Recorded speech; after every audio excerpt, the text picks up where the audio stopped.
আসসালামু আলাইকুম। আপনারা সবাই কেমন আছেন? আশা করি ভালো আছেন। যে যেখানে আছেন সুস্থ আছেন। আলহামদুলিল্লাহ, আপনাদের দোয়ায় আল্লাহ তাআলার অশেষ রহমতে আমিও ভালো আছি।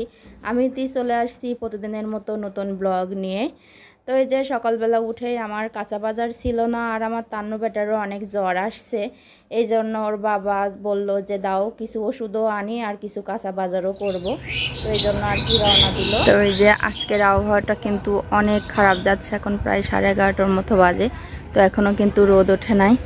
তো বেশ ঠান্ডা ঠান্ডা ভাব আছে আর অনেক প্রচুর বাতাস আছে। এখানটায় প্রচুর বাতাস, ভালোই লাগতেছে আবহাওয়াটা। তো প্রচুর রোদ গরমের মধ্যে মনে হয় যে একটু বাতাস হইলে ভালো হতো।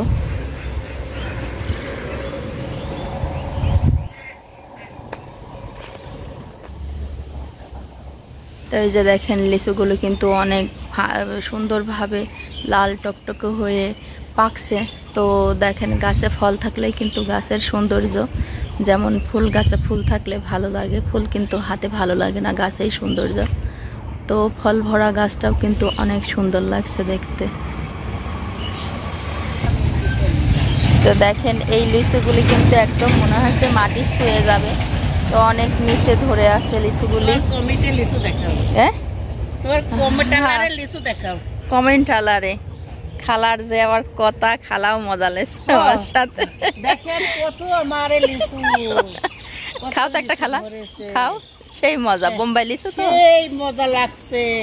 আপনারা যদি খান তে আমার রূপপুর এলাকায় চলে আসে। দেখেন কত লিচু। আসলে লিচুগুলো কিন্তু দেখতেই ভালো লাগছে না? আপনার মোবাইল কিনতে গেছে আমার সামনে। রূপপুর এলাকায় লিচুর অভাব নাই, চলে আসেন। সবকিছু আছে না? যারা যারা কদুর আগা খাবেন, সূর্যকুমড়ির আগা খাবেন, তারাও চলে আসেন।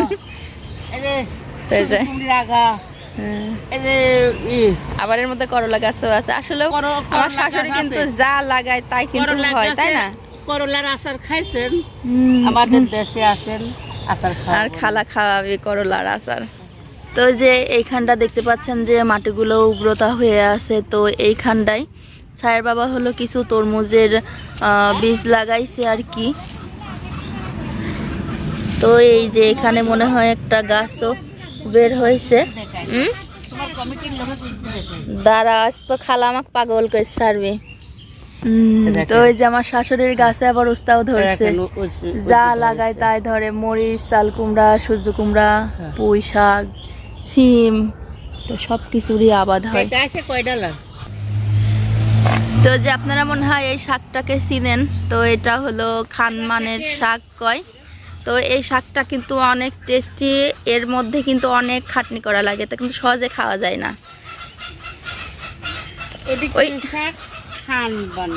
খানমান শাক এটা। তো এই শাকটা খেতে হলে কিন্তু অনেক কষ্ট করে বানানো লাগে। তো যখন বানাবো তখন তো আপনাদের সঙ্গে আবার শেয়ার করব। তো এই যে আমার শাশুড়ি আমা কিন্তু শাকগুলো উঠাই দিচ্ছে, এটা কিন্তু তারও খুব পছন্দ। এখানে দেখেন দুই বেটি মিলি একেবারে লিচু পাড়ার হামাহামি শুরু করে দিয়েছে। চাষি দেখতে পারলে ধরে দিবি না।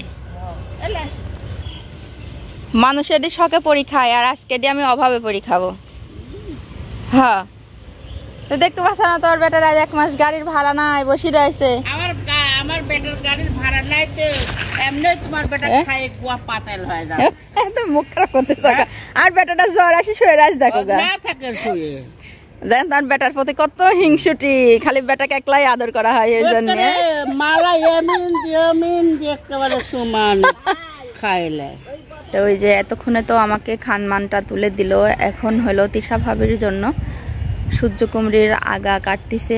তো এই আগাটাও কিন্তু রান্না করলে অনেক মজা লাগে, আর তিশা ভাবির হাতের রান্না তো আরও বেস্ট।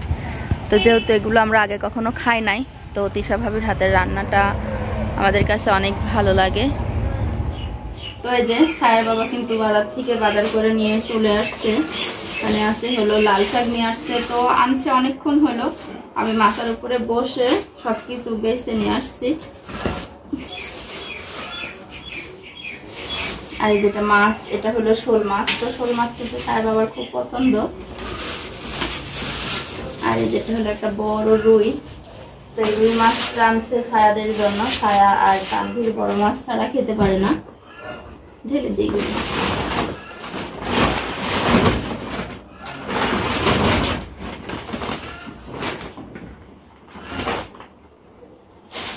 আচ্ছা, বাজার আমি অল্পই আনতে বলছিলাম, আলু আছে, তারপরও আবারও নিয়ে আসছে। তো এই যেখানে আছে শসা, শসাগুলি কিন্তু খুব সুন্দর, বেশ কচি কচি শসা।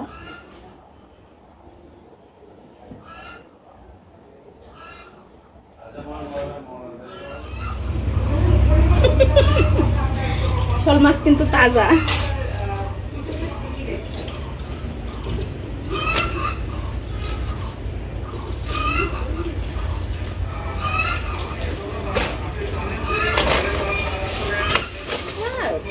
মাছ কি অবস্থা করে দিল, থাক করেন। মাছটা কি তাজা?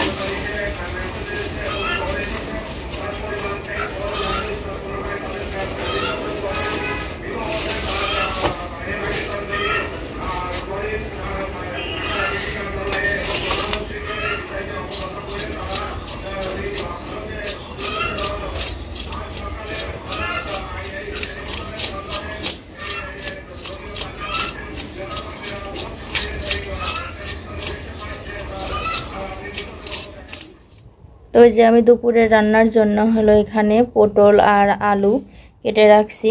তো বড় বড় মাছ দিয়ে রান্না করব, যেরকম মাছ ওই যে এখানে মাছ আছে, তো যেরকম মাছ তো সেরকম করেই আমি তরকারিটা কাটছি, বেশ বড় বড় করে কাটছি, পটলটাও বড় বড় করছি। তো মাছের সঙ্গে যদি তরকারি কাটা মিল না হয় তো কিন্তু রান্নাটাও ভালো লাগে না। মানুষ কয় যে তরকারি কিন্তু কোটাতেই স্বাদ। আর এই যে তো সকালে তো আমার শাশুড়ি মা হলো শাকগুলো উঠাই দিছিল খানমান, তো এটা আমি কেটে রাখছি এখানে। তো এখন শুধু রান্না করব, তার জন্য যে বলছিলাম না যে এটা রান্না করতে কিন্তু অনেক কিছু লাগে। তো এই যে এখানে আমি কাঁচামরিচ, পেঁয়াজ, রসুন আর শুকনো মরিচটা রাখছি, এর সঙ্গে কালো জিরাও দেওয়া লাগবে। তো এই শাকটা কিন্তু ভর্তা করতে অনেক সময় লাগে।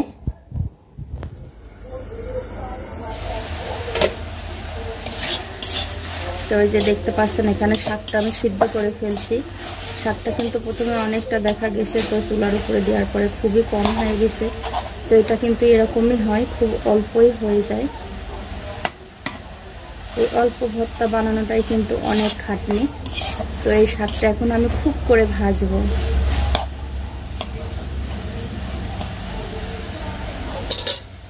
তো এই যে এখানে কিন্তু আমার শাকটা সিদ্ধ করে ফেলছি।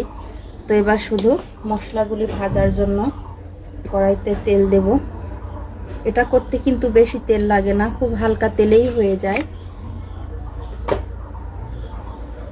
কিন্তু এই শাকটাতে লাগে হলো অনেক পেঁয়াজ, রসুন, মরিচ সব কিছু মিলিয়ে যত দিবেন তত এই শাকটাতে টেস্ট হয়।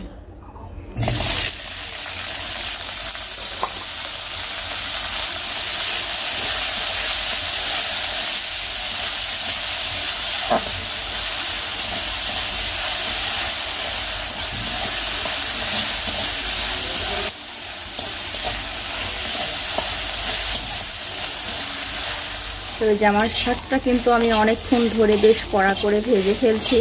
শুধু এবার একটু কালো জিরে ছড়াই দিয়ে নামাই দিব। তো কালো জিরিটা বেশি ভাজলে আর কি তিতা হয়ে যায়, এই জন্য তো নামানোর আগ দিয়ে কালো জিরাটা দিয়ে দেব।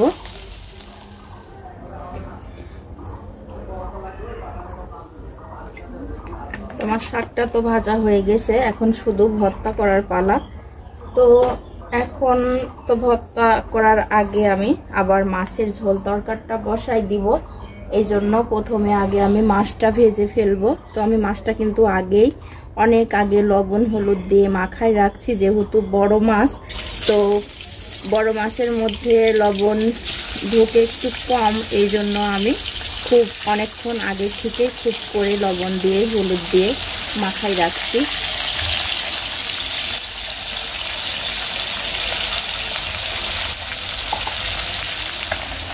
তো এই যে দেখেন মাছটা কিন্তু আমার অনেক কড়া করে লাল লাল করে ভেজে ফেলছি। তো মাছটা এখন উঠাই ফেলবো।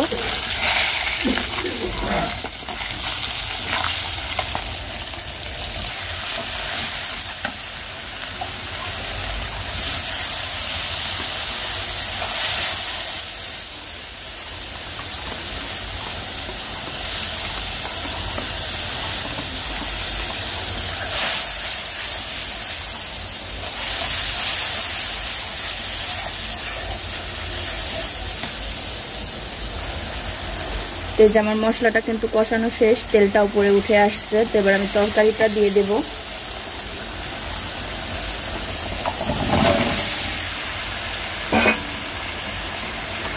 তরকারিটা যদি আমি বড় বড় করে কাটি তো তরকারিটা কিন্তু কষাতে আমার থেকে সুবিধা হয়, এজন্য আমি একটু বড় বড় করেই সব সময় তরকারিটা কাটি। আর যেমন মাছ তেমন তরকারি কাটা।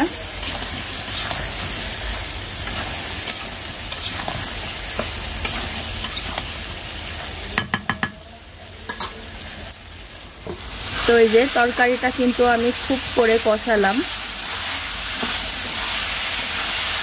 তো কষানো হয়ে গেছে, এখন আমি ঝোলের পানিটা দিয়ে দেব।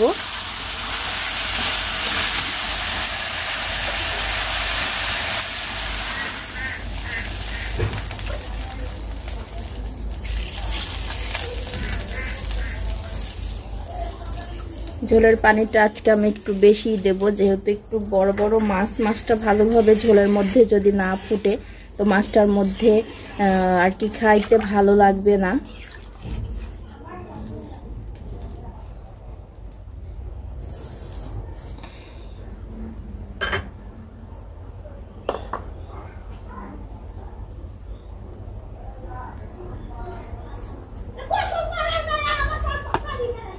প্রতিদিন কিন্তু রান্নার সময় আমার অনেক কথা বলা লাগে, তো আমার তানভীর আমাকে অনেক জ্বালায়।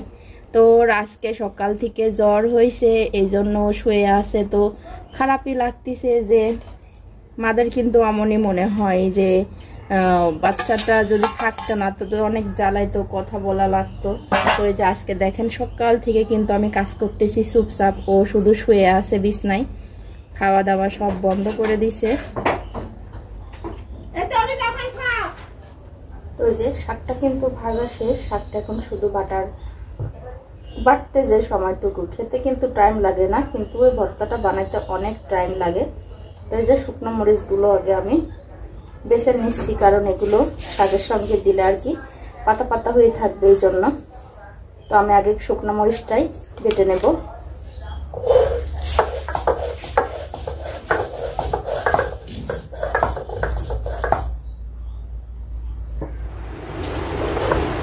তো এই যে শুকনো মরিচটা কিন্তু খুব মিহি করে বেটে ফেলছি। এবার আস্তে আস্তে করে শাকগুলো দিয়ে দেব।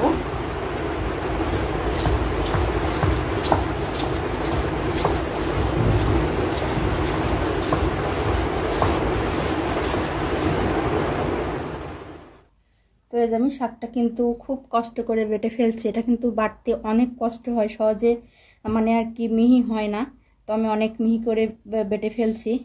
তো এই যে এখন কিন্তু আবার মাখানেরও পালা আছে আবার। তো এই যে লেবুটা আমি, যেহেতু লেবু আমার কাছে কম, তো লেবুটা কেটে যে ভাতের সঙ্গে খাবো তো সেভাবে আমি দেব না, এজন্য আমি লেবুটা এর মধ্যে চিপে দিছি। হ্যাঁ আব্বা, পানি খাবা? আচ্ছা দাঁড়াও,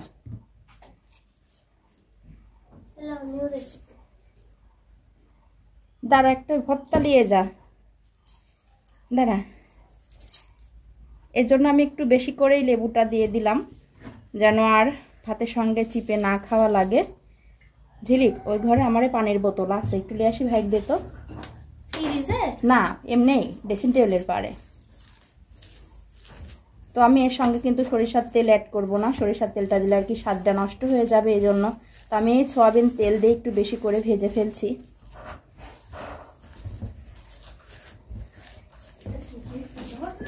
জ্বর আইছে রে, প্রচুর জ্বর।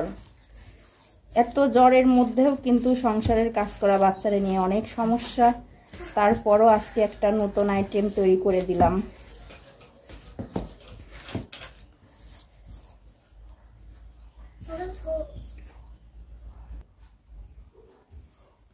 তো এই যে দেখেন তরকারি কিন্তু আসা শুরু হইলে আর থেমে থাকে না। তো এই যে পাপিয়া ভাবিও আবার আমার জন্য ছোট মাছের চচ্চড়ি আর কি যেন এটা ভর্তা, কলার কি ভর্তা করছে সেটা পাঠাইছে। তো আমি একটু আবার আমার খানমান ভর্তাটা দিয়ে দিলাম।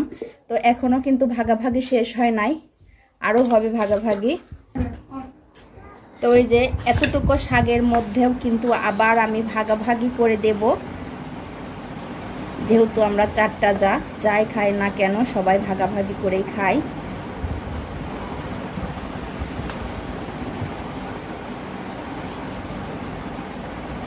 ভাবছিলাম যে এতটুকু ভর্তা দিয়ে কি হবে কি না, কিন্তু এই ভর্তাটা কিন্তু অনেক অল্পতেই খাওয়া যায়। তো এই যে পাপিয়া ভাবিকে তো দিয়ে দিচ্ছি, আর এখানে 3 জায়ের জন্য 3টা করে ফেললাম।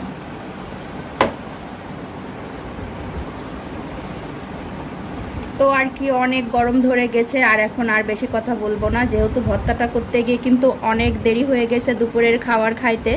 তো এখন আমরা সবাই খাবো, আর বেশি কথা বলবো না। আজকের ভিডিওটি কেমন লাগলো সেটা আপনারা অবশ্যই জানাবেন, আর এখনও যারা চ্যানেলটিকে সাবস্ক্রাইব করেন নাই তারা অবশ্যই চ্যানেলটিকে সাবস্ক্রাইব করে দিবেন।